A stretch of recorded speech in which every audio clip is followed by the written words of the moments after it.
This is Econ in English. I'm Louis Johnston, Professor of Economics at the College of St. Benedict and St. John's University. Economic literacy has never been more important than it is today, and we're here to help. Econ in English features accessible and easy-to-understand explanations for some of the most important topics in economics. In the process, we'll try to separate the sense and the nonsense in economics and the economy. The European Union is a political and economic organization that traces its roots back to 1957. Back in 1957, a group of 6 countries got together to create what was called a common market in steel, coal, and a variety of other commodities.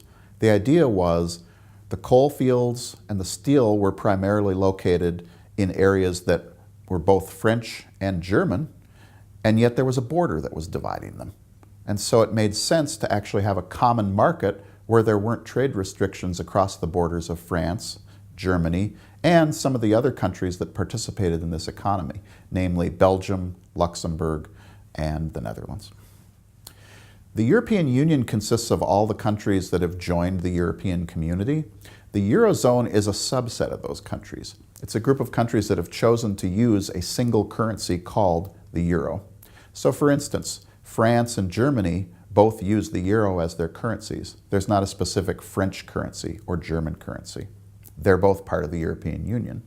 On the other hand, Denmark and Great Britain have chosen not to use the euro.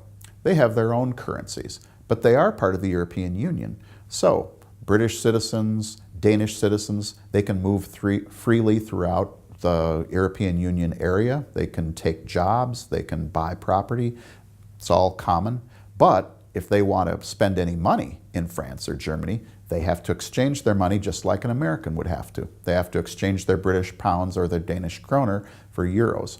On the other hand, if you're a French citizen and you travel to Germany, you don't have to change any of your money at all. Whatever's in your pocket in terms of euros works the same in Germany as it does in France. The European Union plays a role that's very similar to that of the United States.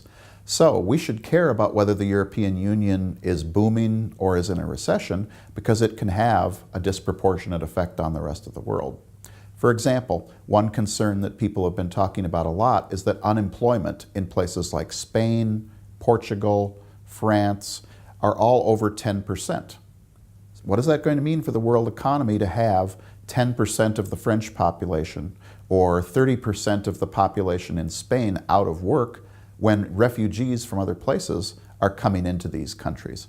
Is this going to lead to political tensions? Is it going to lead to economic problems? No one knows.